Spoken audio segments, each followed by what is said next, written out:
그리스도인들은 현재 교회력으로 대림절 절기를 보내고 있습니다. 대림절은 예수님의 탄생일 전 4주간 이것을 말합니다.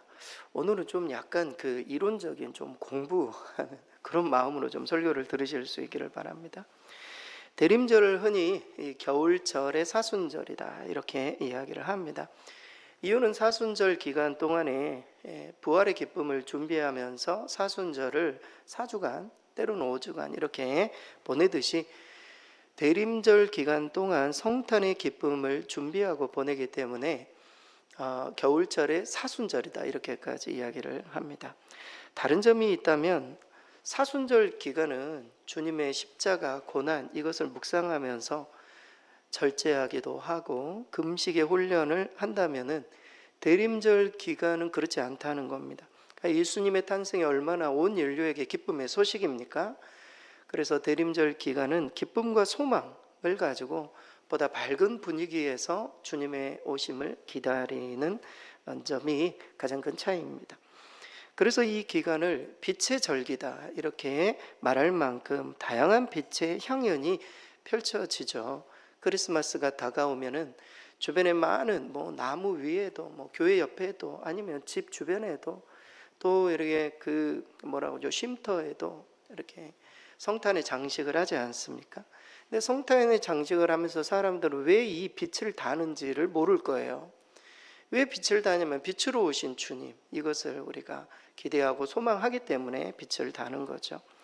그런 연유로 인해서 전통적인 교회에서는 대림절의 시작을 초를 밝히면서 시작을 합니다. 빛으로 오신 예수님. 저희는 강단에 크리스마스 장식만 하고 있지만 내년에 기회가 되면 좀 대림절 초를 이렇게 해서 빛으로 오신 주님을 좀 우리가 기다리면 좋겠다 이런 생각이 듭니다. 제 불찰이죠. 그렇게 하면 좋을 것 같습니다. 대림절이 시작되면 교회는 기본적으로 세 가지를 준비를 합니다. 첫째는 대림절 초, 지금 나와 있는 이 대림절 초. 두 번째는 대림환이라고 하는데요. 저번에도 말씀드린 대림환. 사람들이 이거 그냥 크리스마스 장식이라고만 생각하지만 그렇지 않습니다. 이게 대림환이라고 하고 이게 굉장히 오래된 기독교 전통 중에 하나이고 하나는 대림절 달력입니다. 올해는 저희가 대림절 기간 동안에 성경을 필사하고 이런 것들은 하지 않았지만 대림절 달력 요 세 가지 전통적인 교회들은 대림절을 그렇게 보냅니다. 대림절 초는 앞에 보여드렸던 것처럼 4개로 구성이 되어 있습니다. 이 대림절이 4주간으로 되어 있어요. 이 4주간이 아담에서 예수님이 탄생하기까지의 시기로 보기 때문입니다. 대림절 초 하나를 1000년으로 보는 거죠. 그래서 이 기독교 역사관 당시 유대교에서는 예수님이 오시기 전 아담을 4000년으로 봐요. 4000년 전에 아담이 태어났고 2000년이 아브라함이고 그 다음이 예수님이다 이렇게 보거든요. 그래서 예수님이 오실 때까지 4000년, 그러니까 아담의 죄로 말미암아 어둠 속에 있었던 이 인류가 빛으로 오시는 주님을 기다리는 그런 절기인 거죠. 그래서 1000년, 1000년, 1000년, 1000년 해서 대림절 초를 4개를 밝히고 한 주가 지날 때마다 초가 하나씩 없어져서 마지막에는 예수님의 그 하얀 그 초만 이렇게 남고 그 초를 켜고 제 성탄절을 보내는 것이죠. 대림절 초의 색깔도 조금씩 다릅니다. 처음에 2개는 보랏빛 초를 사용을 합니다. 아까 보여준 그게 있나요? 보랏빛 초를 사용하고 있어요. 종교적인 차원에서 보통 보랏빛은 참회 그리고 애도를 상징해요. 그래서 저는 이제 그런 스토를 착용하지는 않는데 목회자들 중에 보랏빛 스토를 착용을 할 때가 있어요. 교회적으로도 이렇게 보랏빛 강단에 어떤 장식을 사용을 해서 스토리 있는데 한번 보여주실래요? 스토를 이렇게 착용하는. 그래서 매 절기마다 이렇게 스토를 착용하고 또 그 절기를 보다 성서적으로 의미 있게 이렇게 보내는 전통적인 교회는 그렇습니다. 물론 우리 교회도 전통적인 교회이지만 아무튼 이 대림절 절기는 그렇게 합니다. 그래서 이렇게 대림절의 2주가 지나면 이 보랏빛의 그 빛이 점점 핑크빛으로 바뀌고 참회와 애도의 기간이 끝이 나고 이제 기쁨과 환희의 기간으로 바뀌기 때문에 마지막에는 초하나 이제 밝은 빛으로 성탄절 절기를 보냅니다. 기독교 예전에서는 대림절에 밝히는 4개의 초에 큰 의미를 부여하고 있습니다. 첫 번째 초는 소망의 초라고 해요. 그래서 이 첫 번째 초는 하나님의 나라를 소망하는 그런 초로 생각하고 그 초를 바라보며 기도합니다. 두 번째 초는 평화의 초라고 의미 부여를 합니다. 예수님의 오심으로 하나님 관계가 회복되는 이 평화가 이 땅 가운데 임하는 그런 초. 세 번째 초는 기쁨의 초라고 합니다. 아들 예수 그리스도께서 이 땅 가운데 오신 천군 천사가 찬양하고 기뻐하지 않습니까? 그래서 기쁨의 초. 마지막 네 번째 초는 사랑의 초.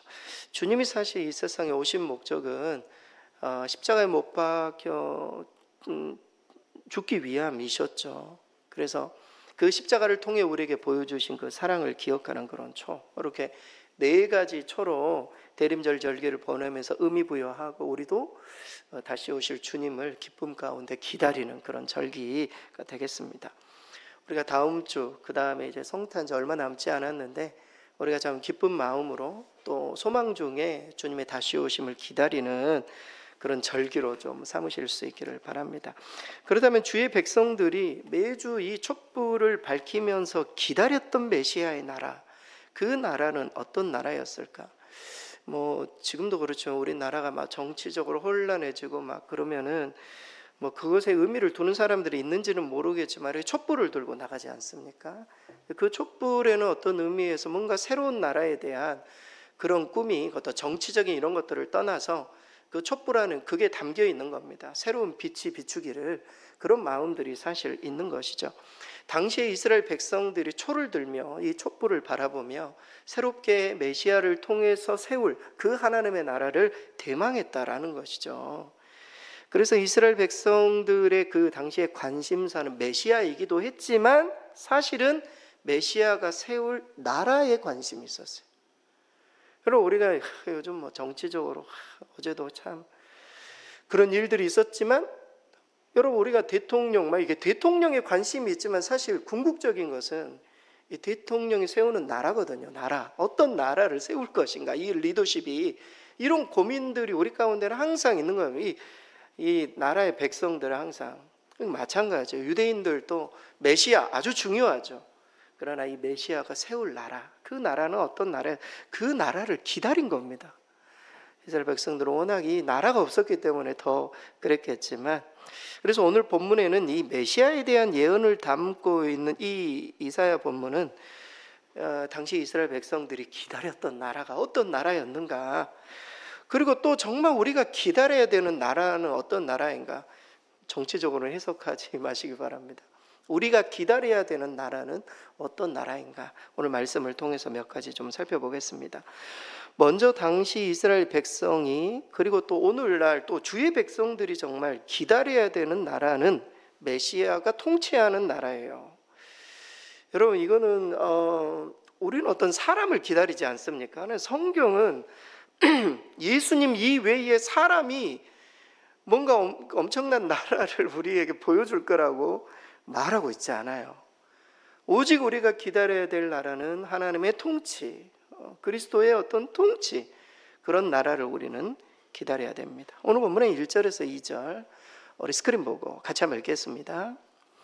이새의 줄기에서 한 싹이 나며 그 뿌리에서 한 가지가 나서 결실할 것이요, 그의 위에 여호와의 영 곧 지혜와 총명의 영이요 모략과 재능의 영이요 지식과 여호와를 경외하는 영이 강림하시리니.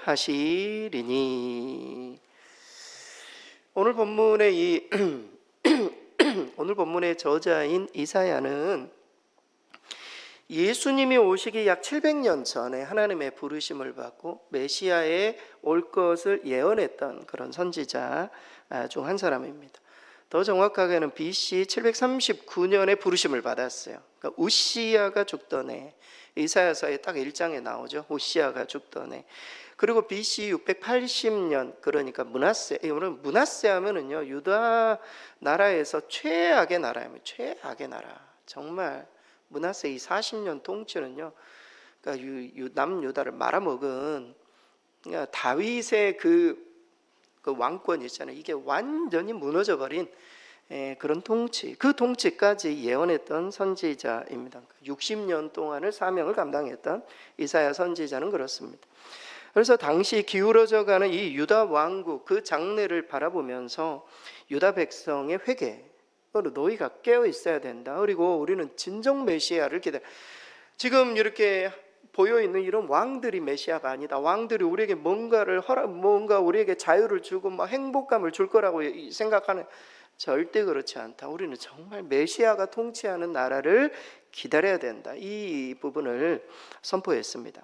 그런 그가 오늘 말씀을 통해 미래에 오시게 될 메시아, 그의 나라에 대해서 예언을 하는데 그 1절이 뭡니까? 이새의 줄기에서 한 싹이 난, 이새의 줄기에서 한 싹이 나고 그 뿌리에서 한 가지가 나서 결실할 것이다. 이렇게 말하고 있어요. 여러분, 이새의 줄기, 당시 이새는 농부였습니다. 농부. 그러니까 올 메시아는 막 이런 화려한 이런 상황에서 나오지 않는다. 무너진 다윗 가문에서 미천하고 보잘것없는 존재로 오게 될 것이다. 메시아는 그렇게 우리 가운데 찾아올 것이다. 이렇게 예언해 주고 있습니다. 여러분, 실제로 우리 주님께서는 다윗 가문에서 태어났지만 말구유와 같은 곳에 누이셨습니다. 이후로도 비천하고 멸시받는 나사렛 사람으로 그는 평생 불리웠어요. 그럼 예루살렘 여기 주변에 떵떵거리는, 우리나라 말하면 서울 출생이고 이러지 않았단 말이에요. 저 시골에 이름도 없는 그런 곳에서 살았던, 불리워야 했습니다. 하지만 그 가지가 자라서 장성한 나무로 발전하듯 우리 주님께서도 미천한 곳에서 사역을 시작하지만 점점 그 사역이 커져서 온 인류가 그 복음을 듣게 될 것임을, 그 나라가 그렇게 확장될 것임을 말해주고 있습니다. 사랑하는 성도 여러분, 주님의 나라는 작은 곳, 그리고 작은 사람에게서 시작되지만 그것이 점점 자라 주변 사람들에게 쉼과 영향력을 주는 나라, 이 나라가 바로 주님의 나라예요. 지금도 주님의 나라는 커져가고 있어요. 우리의 어떤 삶의 어떤 현장 속에서, 우리가 일하는 직장 생활 속에서 우리 가운데 하나님의 나라가 있다면 그 나라가 점점 영향력을 펼칩니다. 중요한 것은 2절이죠. 그 연약한 가지 위로 여호와의 영이 임할 것이다.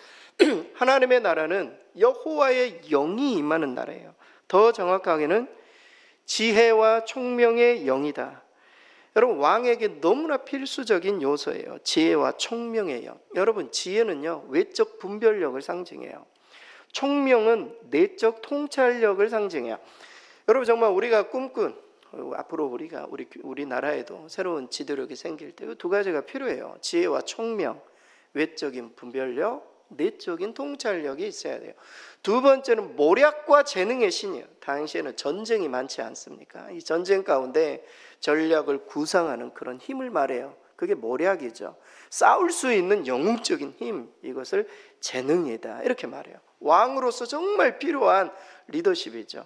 세 번째는 지식과 여호와를 경외하는 영이에요. 지식은 무엇입니까?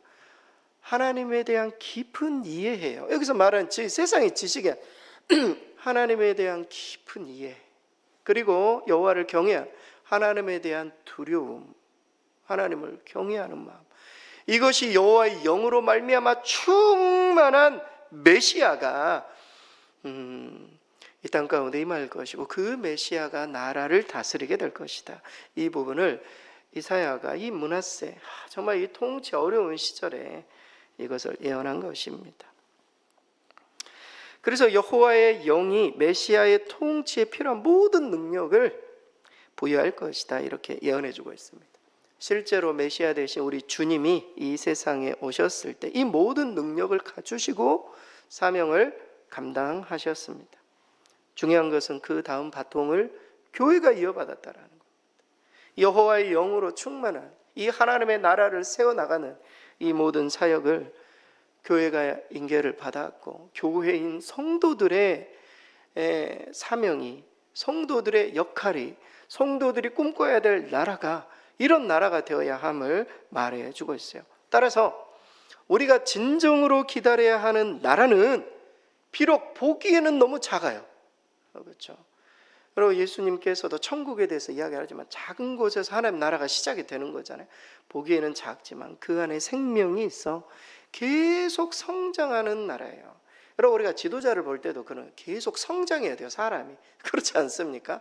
계속 성장하는 사람, 성장하는 나라, 그 나라에 여호와의 영이 있어서 하나님의 영으로 충만해져서 지혜와 총명, 모략과 재능, 지식과 여호와를 경외하는, 하나님이 통치하시기에 필요한 모든 능력을 갖춘 그런 나라, 그런 나라를 우리는 사모해야 돼요.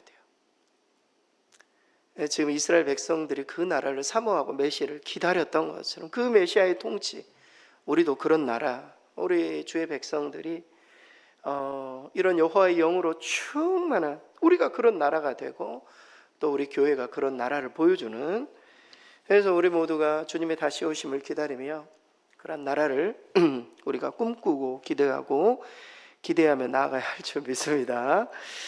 두 번째로 우리가 기다려야 되는 나라, 두 번째 나라는 이스라엘이 정말 기다려야 했던 이 두 번째 나라는 공의의 나라였어요.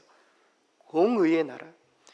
여호와를 경외함을 바탕으로 공의를 그의 허리띠로 삼고 성실로 그의 몸에 띠를 삼는 그런 나라를 이스라엘은 기다렸습니다. 오늘 본문의 3절에서 5절 말씀, 3절에서 5절 스크린 보고 같이 한번 읽겠습니다. 그가 여호와를 경외함으로 즐거움을 삼을 것이며 그의 눈에 보이는 대로 심판하지 아니하며 들리는 대로 판단하지 아니하며 공의로 가난한 자를 심판하며 정직으로 세상에 겸손한 자를 판단할 것이며 그의 입에 막대기로 세상을 치며 그의 입술의 기운으로 악인을 죽일 것이며 공의로 그의 허리띠를 삼으며 성실로 그의 몸에 띠를 삼으리라. 3절에서 5절은 좀 어렵지 않은 구절입니다. 앞으로 메시아가 세울 나라는 공의, 그리고 정직, 그리고 성실, 이 세 개에 입각한 공정한 사회. 당시에 정말 이 가난한 자, 겸손한 자가 핍박받고 악인들이 활개치는 그런 나라가 아니라 공의와 정직과 성실에 입각한 공정한 사회가 될 것이다, 이런 말씀을 주십니다. 이것은 정말 당시 이스라엘의 오랜 꿈 중에 하나였습니다. 이사야 당시에 북이스라엘과 남유다는 악한 왕들의 통치로 인해 공의가 사라진 상황이었어요. 억울하게 죽어가는 사람들이 너무 많았습니다. 그래서 가난하고 겸손한 자가 오늘 본문에 등장하죠. 자기 보살핌을 전혀 받지 못했어요. 가난한 사람들이 세상의 행악자들에게 아무런 제재가 가해지지 않는 그런 사회였어요. 이사야가 예언을 줄 때 그 사회들은요, 북이스라엘은 거의 멸망에 치닫고 있었고 남유다는 정말 어려운 그런 사회였습니다. 이에 이사야는 메시아가 오는 그 날에는 여호와를 경외하는 의로운 왕이 눈에 보이는 대로, 귀에 들리는 대로가 아니라 공의로 가난한 자를 심판하고 정직으로 겸손한 자를 판단하며 그의 입의 막대기로 세상을 치고 그의 입술의 기운으로 악인을 죽일 것임을 선포해 주고 있습니다. 무섭지 않습니까? 죽인다 이런 표현 들으면 무섭죠. 그러나 여러분, 우리 하나님은 사랑의 하나님이시지만 공의의 하나님이십니다. 지금은 우리에게 회개할 기회를 주시고 오래 참으시지만 마지막 심판이 임하면 이제는 사랑이 없는 심판이에요. 긍휼이 없는 심판이라고요. 마지막 심판은 우리가 요한계시록 지금 묵상하고 있는 요한계시록 보면 다 끝나는 날이 있단 말이죠. 하나님 공의의 하나님이십니다. 결국 메시아의 날은 지상의 질서가 뒤바뀌는 격변의 날이 될 것임을 우리 주님은 선언해주고 이사야는 선언해주고 있습니다. 여러분 5절 말씀해 보면 그 나라의 특징이 딱 두 개로 표현되어 있어요. 공의로 허리띠를, 성실로 몸에 띠를 삼는다. 이 두 개예요.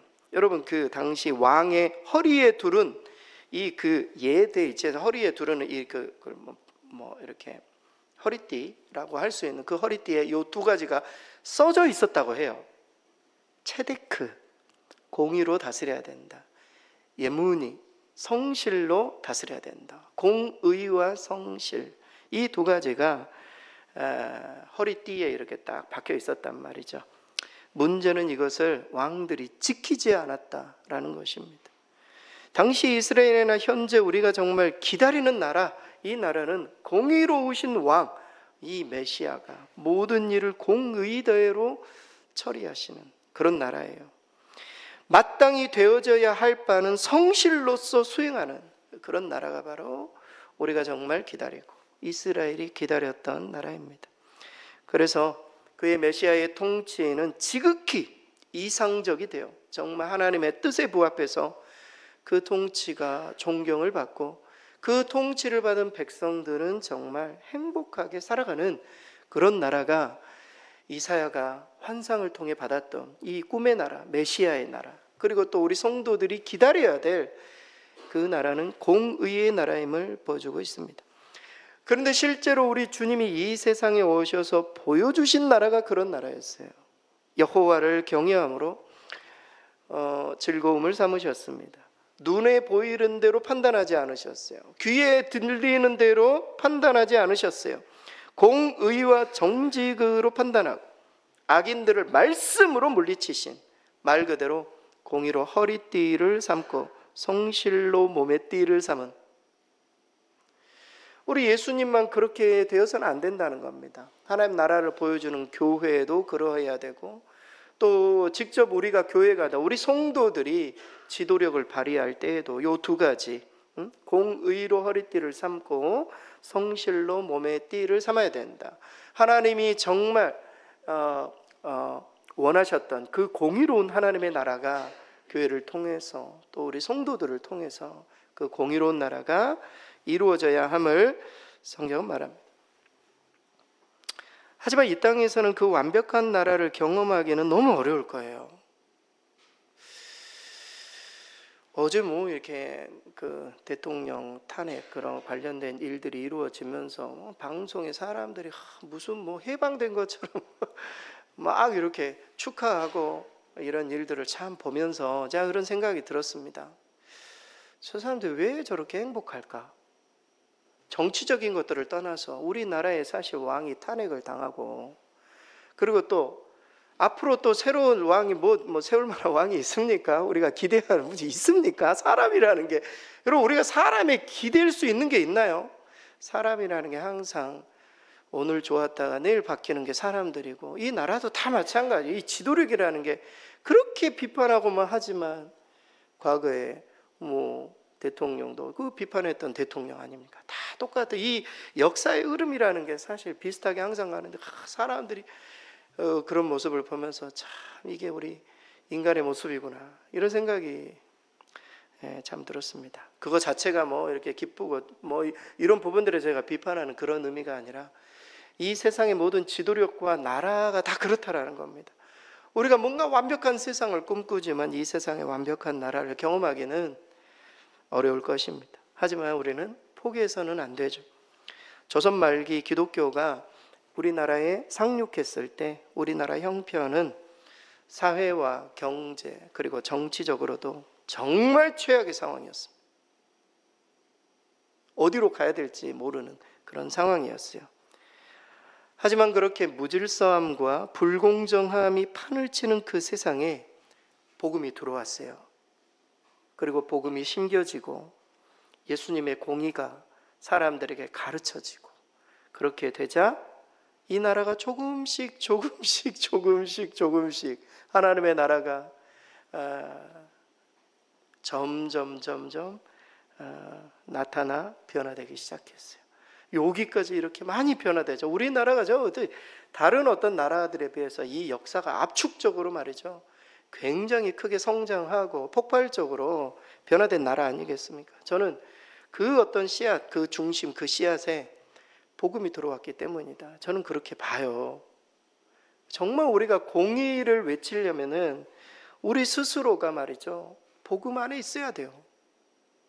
예수님께서 다스리시는 그 나라가 열릴 때 우리가 세상을 분별하고 무엇이 옳고 그른지 주님의 시각에서 판단하고, 사람들이 기뻐할 때 부하내동하지 않고 우리가 정말 진지하게 나라를 걱정하고 기도하고 그런 사람들이 돼야 돼요.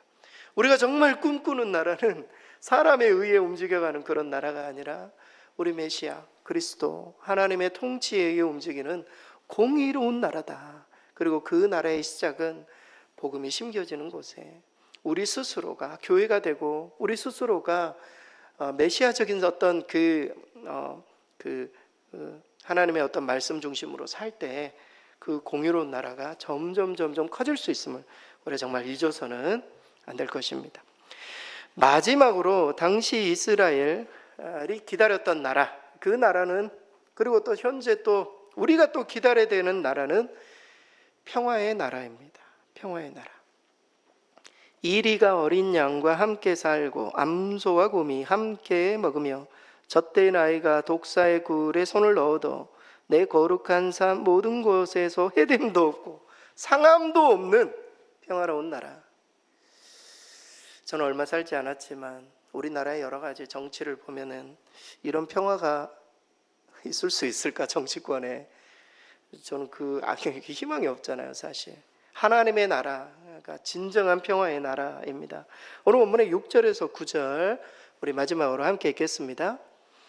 그때에 이리가 어린 양과 함께 살며 표범이 어린 염소와 함께 누우며 송아지와 어린 사자와 살진 짐승이 함께 있어 어린아이에게 끌리며 암소와 곰이 함께 먹으며 그것들의 새끼가 함께 엎드리며 사자가 소처럼 풀을 먹을 것이며 젖먹는 아이가 독사의 구멍에서 장난하며 젖된 어린아이가 독사의 굴에 손을 넣을 것이라.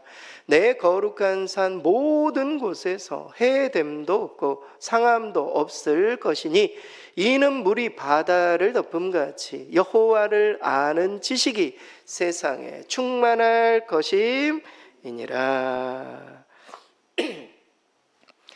메시아의 시대가 실현되는 그 날에는 분리됨, 이것을 특징으로 하는 죄악된 세상은 마감이 되고, 정말 적대하던 모든 세력, 모든 사람들, 이런 사람들이 더불어 함께 사는 그런 평화와 공존의 새 세상이 열리게 될 것임을 성경 말해주고 있습니다.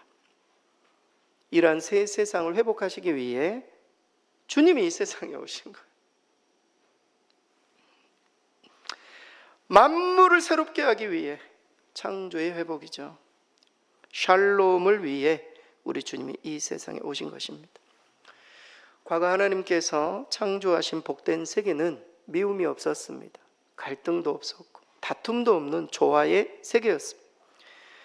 푸른 초장과 맑은 시냇물이 흐르는 동산에서 이리와 표범이, 사자, 맹수들이 어린 양과 염소, 송아지 다 어울려 놀 수 있는, 여러분 오늘 본문에 막 이렇게 그 동물로 이야기를 하고 있지만 약간의 비유처럼 들리지 않습니까? 당시 이스라엘 나라 안에 표범과 사자와 곰이 맨 그냥 누구 죽이려고 돌아다니는 그런 어떤 모든 이 사람들 간의 어떤 갈등의 상황들을 바라보면서 메시아의 나라는 그런 나라가 아니라는 거예요. 그리스도 안에서 하나가 되고 서로 용납하고 용서하고 품고 회복하고 이런 나라라는 거예요. 우리가 하나님의 나라에 가게 되면 정말 오늘 본문에 등장하는 정말 어린아이가 뱀의 굴에, 사자의 굴에 손을 넣어도 이 세계는 동물들이 인간들에게 자발적으로 복종하는 질서의 세계이기도 했음을 보여줍니다. 6절에 보면은 동물들이 어린아이에게 끌린다 이런 표현이 등장해요. 어린아이가 찾아가는 게 아니라 많은 동물들이 우리에게 찾아와 말이죠. 그런 어떤 나라임을 보여줘요. 가끔 성도님들 중에 그렇게 사랑했던 우리 그 강아지가 죽게 되고 이러면 참 마음이 아프잖아요.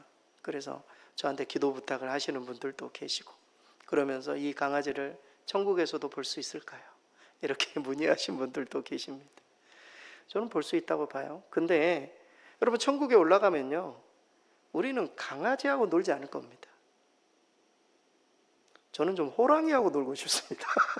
호랑이 조그만한 이 새끼들이 저에게 찾아올 거예요. 더 많은 우리가 참 궁금했던 그런 동물들이 우리에게 다가올 거예요. 오늘 그랬잖아, 아이에게 끌려온다. 그래서 그런 건 걱정할 필요가 없어요. 올라가서 그 더 보고 싶은 것들이 훨씬 많을 것입니다. 그만큼 메시아의 나라는 평화의 나라이자 평화를 향해 나아가는 나라임을 보여주고 있습니다. 실제 주님이 이 세상에 오심으로 하나님과 인간 관계 속의 평화가 시작이 되었습니다. 또 주님의 평화의 복음으로 유대인과 이방인의 막힌 담이 무너지기 시작했습니다. 그리고 평화의 복음이 들어가는 모든 곳에 만물을 새롭게 하시는 하나님의 뜻이 이루어지고 있습니다. 우리 주님이 평화의 나라를 직접 보여주신 것이죠. 하지만 이 모든 평화에는 전제가 있습니다. 전제, 이 평화의 전제, 그것은 물이 바다를 덮음같이 여호와를 아는 지식이 세상에 충만해져야 된다. 이것이 모든 평화의 전제입니다. 예수님이 왜 이 세상에 오셨는지를 모르고 예수님을 통해 보여주신 하나님에 대한 지식과 이해와 믿음이 없다면 평화는 찾아오지 않아요. 진정한 평화는 찾아온다 해도 가짜 평화일 가능성이 많아요. 박슬로마나 사람들에 의해 만들어진 평화인 것이죠. 결론입니다. 우리가 기다리는 나라는 어떤 나라인가? 대통령의 탄핵으로 새로운 대통령이 세워지면 더 좋은 나라가 될 것 같습니까? 저는 다 비슷하다고 봐요. 지금의 모든 이렇게 전국이 그런 의미가 아니라 이 나라 모든 나라들은, 모든 통치의 어떤 그런 개념들은 우리에게 기쁨을 주기보다는 항상 실망을 주는 나라다라는 것입니다. 따라서 우리가 정말 기다려야 되는 나라는 주님이 통치하는 나라, 주님의 나라죠. 주님의 나라. 우리가 정말 기다려야 되는 나라는 하나님의 통치, 하나님의 공의가 살아있는 나라, 공의의 나라예요. 그리고 모든 곳에서 해됨도 상함도 없는 평화로운 나라, 평화의 나라입니다. 요 세 가지, 이사야를 통해서 예수님이 오시게 되면 이 나라를 선포하게 될 것이다. 그리고 그 선포된 나라를 우리도 살아내게 될 것이다. 앞으로 다시 오실 예수 그리스도께서 완벽하게 이 나라를 우리에게 직접 보여주실 것이다. 우리는 그 나라를 대망하고 기다리고 있는 거예요.